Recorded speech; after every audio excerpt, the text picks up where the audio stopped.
This is Tech Talk Detroit with Brian Spurgeon and Chuck Lobert. Tech Talk Detroit brings you the latest in tech news and Detroit happenings every week.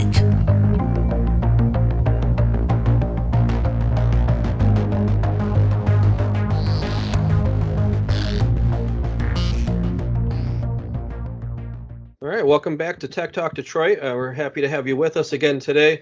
We thought today we'd talk about a topic that's been in the news recently, specifically over the past few weeks here, regarding the Microsoft Exchange hack. It's an exploit that was brought out. There was actually 4 different exploits, but it only affected on-premise Exchange versions. So if you have Microsoft 365, you're in the cloud, you're okay. But if you have on-premise Exchange version 2013, 2016, 2019, or of course anything prior to that, there is vulnerabilities out there, and if you haven't applied the latest patches, you could be susceptible. And even if you've applied the patches, you got to run some tools to make sure that you weren't already compromised prior to applying those patches. So it's been in the news a lot. We thought it'd be a good thing to talk about, and so we just wanted to take a little bit of time and kind of go through that and talk through, really why you might want to think about not being on-premise Exchange anymore, and why you might want to be looking at Microsoft 365, the advantages, the changes, all of that kind of stuff. And of course, as always, we've got our co-host Brian with me as well. So Brian, how you doing? Doing good as usual, man. Just out here happy that we don't have clients on-prem Exchange and we don't have to deal with the repercussions. But, right. Yeah, but I think aside from that, they're talking about there's hundreds of thousands of Exchange servers hit, which just leads me to wonder why people are, today still using on-prem Exchange. So yeah, I think I'm pretty excited about this topic today, and I think we got some good information to kind of put some things in perspective for folks. Yeah, that statistic really kind of blew my mind, to think that there's still, these days, hundreds of thousands of on-premise Exchange servers, when Microsoft has been working, really trying to steer people towards Microsoft 365 for so long now. I mean, we've got to be 5-6 years into when they've really been pushing it, and really, when I say pushing it, kind of even making it difficult to justify having on-premise Exchange versus being in the cloud from a cost perspective, from a performance perspective, all of that kind of stuff. So that really I found that really shocking that there was still that many out there. And then the latest thing was, even just as of like a week ago, there was still almost 100,000 unpatched systems out there. So now the patch has been out since, I believe, the beginning of March. So to think that in that time frame, there's still 100,000, close to 100,000 servers out there that haven't applied the patch yet, when we know that there's this vulnerability out there, that really shocked me as well. It's a very concerning thing to think about, is, why do we not have systems in place that's just automatically taking these critical security updates and applying them, and have the system set up to see these and find the servers that aren't patched, and then deploy them so that they make sure that they get patched. Mm-hmm. Yeah, and if anything, those 100,000 unpatched servers are the people that should absolutely be the ones in Office 365. They're clearly not putting in the necessary maintenance and upkeep that comes along with keeping an Exchange on-prem server. And I think that kind of leads us to just jumping right into it and kind of a comparison thing. And I think that is one of the biggest differences, is the maintenance. With the on-prem, it does require maintenance. It does require ongoing support of that, and that comes as a cost. With Office 365, your monthly subscription, Microsoft is handling that maintenance. The updates are happening automatically on the back end. They're updating your software, all of those things for you. It takes a huge layer of that off your plate. And I think, when you're looking at the on-prem Exchange servers, it involves a good patch policy. You got to be on top of this stuff. You've got to know when to push it out, and then also there is concerns with patching with Exchange, right? There's almost every patch requires reboots, which means there's got to be coordinated downtime. So it's one of those things where it's going to have to be done after hours, right? So it doesn't impact business. So it does create interruptions to maintain that maintenance. But I think that's an area that's really neglected with Exchange servers. And you kind of hit some good info too. It's Office 365 has really been mainstream for and pushed for 6 years now. Most Exchange servers should have gone up for some type of renewal in that period of time, and the fact that there hasn't been changes to go to that is still also kind of intriguing. So I think just to get into some comparisons here, the move to Microsoft 365, I think ultimately does provide more security. I think there's a lot of elements that you have when you have your email in the cloud. I know there's definitely some concerns that a lot of businesses have about moving your email to the cloud over the fact of it being becoming more at risk for security. But as we just seen, the on-prem Exchange server is the one that was hit with this exploit, not the Office 365. So I think that's kind of an old approach to IT and technology. I think the IT people that are really plugged into the cloud, what it does, and the security that goes along with it, understand that you're not necessarily at more risk going to the cloud. I think one of the areas though that attributes to that security though that does impact the Office 365 service though is a little bit of speed. If you're on-prem Exchange now, there's almost no delay from your email, right? Once I send an email, from my company to you, Chuck, my successful company, your struggling company, as soon as it leaves my email server, there's not much that happens in between here and there, right?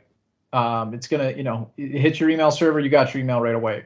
When you're on Office 365, it is a bit of adjustment when you first move, because you may not see an email immediately. We're talking, maybe up to 10 seconds here, you would see a delay. But you have to understand what's happening in that time, right? You're relying heavily upon internet, but also you've got these additional services that are kind of built in Office 365 and should be enabled. You're looking at the advanced threat protection, which gives you an added layer of spam filtering and ultimately a sandbox. So it's going and simulating these emails to make sure there's no threat there. Obviously, there's a bunch of email encryption that should be enabled. That's going to be taking place. If you're a company that has compliance and requirements and you need to have legal hold, all of these different policies need to process before they send through. And these are things that are typically not configured on the on-prem level. So I think when you understand that and you expect that going into it, I know for me, it's don't even think about it anymore, right? 10 to 15 seconds isn't the end of the day for an email. If there's something that's important, it should be real time. Email shouldn't even be the use case anyways. And I think too, in reality, if you do set these things up on your internal, because depending on your licensing, you get access to some, if not all of this stuff. But then again, you're going to pay more for the right licensing for it and everything. But if you do, you're still going to have those same delays. And really the only difference you're going to see at that point is if your server is residing in your office and you get the email and you're sitting in your office at that time, then yes, you're going to see it a few seconds before you would if it were in the cloud. But now you move to you being out of the office for any reason, working from home, working off your phone, whatever it is, you're still going to have that same delay. So when we talk about a delay, if you think about how it works right now, if you're on a on-premise Exchange server, when you're out of the office, that's effectively the experience you're going to have when you're on Microsoft 365, regardless of where you are. So most people, when you kind of start to talk about it from that respect, they kind of start to think, well, wait a minute, okay, if I'm out of the office right now, I don't even notice it. I don't think about it. It's not like I'm sitting there for an hour waiting for an email to come in. It's just, it might be a couple seconds later type of thing. That's the experience that you would have on Microsoft 365. So it's not like some huge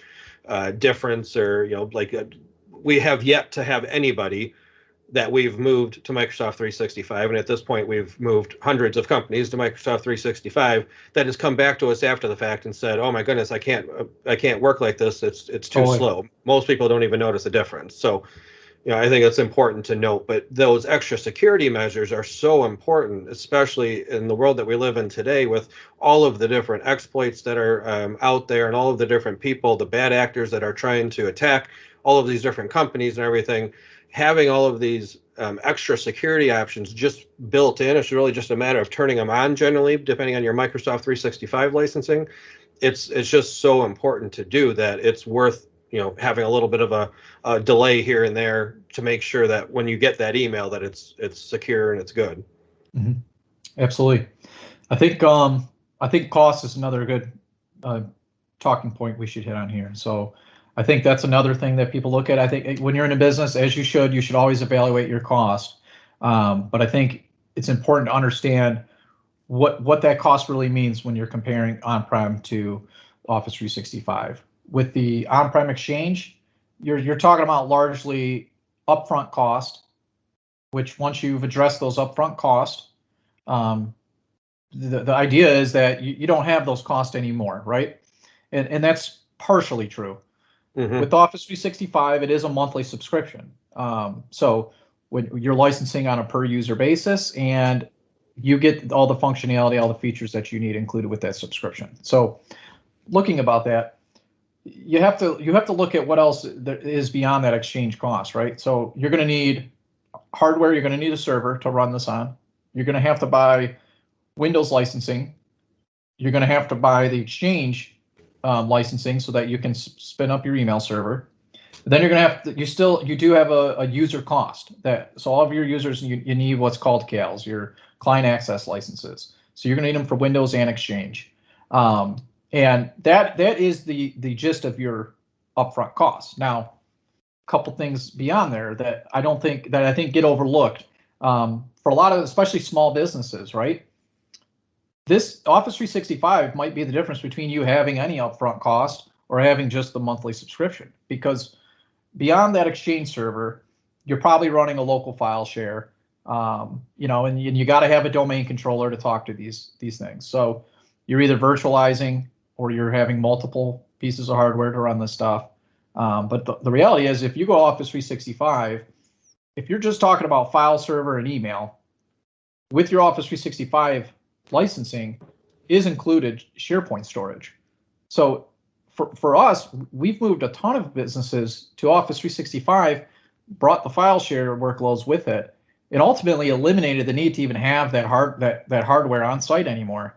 So that also translates to the fact that now, obviously, you don't have the maintenance, which is huge, right? Your labor cost for somebody to maintain that is going down significantly, right? But in addition, you have to factor in how much electricity is going to be required to keep these servers running 24/7 all year round. You're going to have to factor in, to support the hardware they sit on, you're going to have a good battery backup to maintain on there. That has a certain life cycle to it. You're going to have your air conditioning cost to keep the room cooled so that these servers don't overheat and run into performance problems. And depending on if you grow, you don't really have a lot of scalability. You may need to invest more into that hardware to increase your memory, to increase your storage space. So I think when you look at costs, you have to look at that. And then you have to look at your backups, right? You have to be able to back up this server, and you got to have a backup that matches your priority. If that Exchange server goes down, how long can you be without email? And I know for a lot of businesses, it's not that long. There's a pretty minimal tolerance in terms of downtime. So you're going to need a really robust backup solution that has the ability to virtualize that server if it goes down and get your email back up quickly. So I think when you look at that, it's not as cost effective as a solution as what I think a lot of businesses tend to believe it is. I think for what you're getting out of that per user predictable cost out of Office 365, there is so many more benefits beyond email that, if taken advantage of, cost isn't even comparable, in my opinion. Yeah, and I think we've looked at this obviously for many companies throughout the years as we've migrated them to Microsoft 365, and I think on average what we tend to see is, when you look at the cost of the hardware, you look at the cost of the maintenance, you look at the cost of the licensing for Exchange, for Windows, for the CALs, all of that kind of stuff. The Office software, like you mentioned, the Office suite itself, it tends to be $400 to $500 per computer that you want it on, per user that's using it anyways. But what we've always seen is, if you take that and you look at that as, say, even a 5-year investment, some of those pieces are probably more of a 3-year investment, some of them might be a 5-year, but even if you stretched it all to a 5-year investment, how it generally will break down is you're going to be between $30 and $40 per user is kind of how it breaks out. per month if you were to break it into a monthly per user cost. Now, if you look at Microsoft 365, depending on the licensing and everything, you're probably going to be $20 to $30 a user. So you can see right there that you're already saving money. Now, that's if you get the whole suite of Microsoft 365, which we always recommend because it opens up a lot of other tools. But if you were to just break it down to an email only and just do it straight apples to apples, you're now going to be between $10 and $20 a user. So they have made it to the point where it's definitely the most cost-effective way to do it. It really just comes down to, you got to look at it as a 5-year investment and compare the two. It used to be, when it first came out, that it was kind of, maybe it crossed over around 3-4 years, but anymore it's more cost effective to do Microsoft 365. And then when you see that you can now add on all of these other pieces of Microsoft 365, SharePoint, Teams, all of these other, I mentioned 2 right off the bat, but there's probably 30 different systems and tools that are built into Microsoft 365 with Planner and all of these other tools that you now get, you're now able to take advantage of. And now you can start talking about, let's say you have a server and it's just used for file storage and Exchange and, Active Directory. Well, now you can take your Active Directory, put that into Azure Active Directory. Maybe your files could go into SharePoint. And like you mentioned, now maybe you don't even need a server anymore because your email's out in Microsoft 365. So now you get rid of that hardware altogether. You don't have to worry about the maintenance. You don't have to worry about replacing it in 5 years. It's just when you really start looking at everything that you get for what you're paying for, there's really no way that it doesn't end up being justified from a cost perspective. And then from there, you just get more security, you get more productivity, you get always available. Now the value of it just keeps on adding up. Totally. Yeah, and I think in OneDrive is a huge thing, right? Every user gets a dedicated amount, a terabyte of OneDrive storage, which we find tons of use cases for that, right? Kind of gives you a workstation backup at the end of the day, and I think that's a huge benefit there. You get the collaboration element that you don't get by the on-prem Exchange, on-prem file server, running Office desktop software.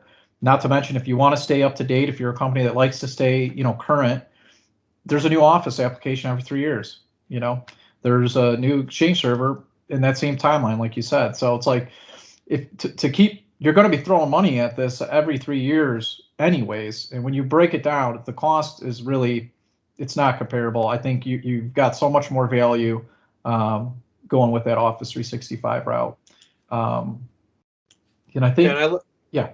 I was gonna say, I like the point you bring out about OneDrive. I know myself, I tend to like to reload my computer probably once a year just to, keep it running really well. And I used to dread doing that, but now because I use OneDrive and I have all of, my desktop and my documents and, all of my important folders that are automatically synced to my OneDrive, it's a really easy process. I hit reload, I reload OneDrive onto my computer, and all my files are just downloaded and right there again. So you mentioned it as a workstation backup, and that's really how I use it myself. I use SharePoint for any of our team stuff, any of our company shares, anything like that. But then for all of my personal stuff, I put it in OneDrive, and it's fantastic. If something were to happen to my computer, I remember 2 years ago, I think it was, I walked out of a meeting and I walked back in, and somebody was shaking my computer upside down because they had accidentally spilled an entire glass of water on my computer. There was a time where I would have been like, oh my gosh, now what happens to all my files? I got to hook up the hard drive, but it wasn't a big deal. I went and got a new computer, loaded OneDrive, and there's all my files again. So it really does work well for that. Yeah, I think, and there's a whole element. We can get into the weeds with this. Obviously, I could talk about this stuff for hours, that, but you open up the door for a ton of automation too that doesn't exist. I got a couple things I've turned on recently that have been awesome for me. Anytime I get an attachment that gets emailed to me, I have it actually saving to a folder in my OneDrive. So now I don't have to go scrubbing through my email when I'm like, oh, I know I've seen that PDF somewhere, and I don't have to try to sit there and remember what folder I filed it under or who sent me it. I can just go and hit this folder and find the attachment I need right there, which is awesome for me. The other one thing is, I've kind of got a new flow going in sense of I like to flag emails that I need to do something about, right? I've got that now converting into Microsoft Planner as a task. So I'm in task all day, that's tied into Teams. And you can just see that basically by going to Office 365, everything you do is integrated, and wherever your main flow of work is, you can have all of your data kind of centralized there. For me, it's Microsoft Teams right now. And, it just, the possibilities are endless if you understand the cloud solution and it's implemented right. Yeah, and you used the term a couple of times there, I think, without even realizing it, flow. And that's just another part of Microsoft 365, and that's what you're using to do all of that is Microsoft Flow. So, just another example of a tool that's there that, probably most people that are on Microsoft 365 today aren't even taking advantage of, because most people just, they see this whole list of stuff and they don't know what 90% of it does. They just use their email, maybe SharePoint, maybe Teams, but there's so much more there that can be used to do stuff like what you're talking about, automate stuff, set up workflows, just really help to make us more efficient. Yeah, I totally agree. But yeah, I think ultimately for me, it's a no-brainer. I think in a situation where on-prem Exchange, the only time I think really that it's got an advantage is if you have some kind of archaic line of business application that needs a direct integration into Exchange Server that for whatever reason isn't supported by Office 365. In that situation, absolutely, I totally get it. And you just have to understand what's involved with maintaining that server. But I think for most businesses, it's the comparison's not the same. And I think the difference though is Office 365 is an extremely robust application. It's something that you really should have somebody that has expertise in it implement it to eliminate the security concerns, make sure you're taking full advantage of it. And I think, when implemented right, is extremely secure solution. And in some elements, I know for me, I get a ton of visibility. Our controller today was setting up a couple mailbox rules, right? And I know you reached out to me, you've seen the alert. We've got the alerting enabled where if somebody was to create a forwarding rule, meaning, any emails coming in go out to this address, I got a notification of it. So I was able to reach out to her to confirm it was her, right? Because typically that would be a sign of potentially her account was taken over, right? That's a phishing tactic. That's a hacking attempt. So it was just peace of mind. I seen it. It was her. Great. We move on. And I think, when configured right, it's a very secure solution and you have a lot more visibility than you would ever get. So that was just one example today that, I wanted to float out there as well. Yeah. And I think, one note on, you mentioned the one point where, if you're on an archaic system and it's got, the point I would say there though is it's time to talk about that archaic system. You got to upgrade that so that you can move, not necessarily just so you can move to Microsoft 365, but if that's limiting you there, it's probably limiting the version of Windows Server that you're on. Is that still supported? There's a lot of stuff now that comes into play that you got to talk about there too. So, yes, that may be a reason to be on it today, but now it's time to talk about let's get off of that archaic system, and then now let's talk about the move to Microsoft 365. Yeah, there's bigger concerns than email at that point. Yeah, absolutely. Yeah, well, we appreciate you taking the time to listen today. We hope that you were able to get something out of this. And of course, if there's ever anything, a topic that you would like to hear, or anything, you can always email us, and we'll be sure to hit it. But we're going to try to hit current events as they come up, as well as just our typical stuff. As if there's not any current events or anything to talk about. But if there's ever anything you want more information on, feel free to reach out. You have a great day.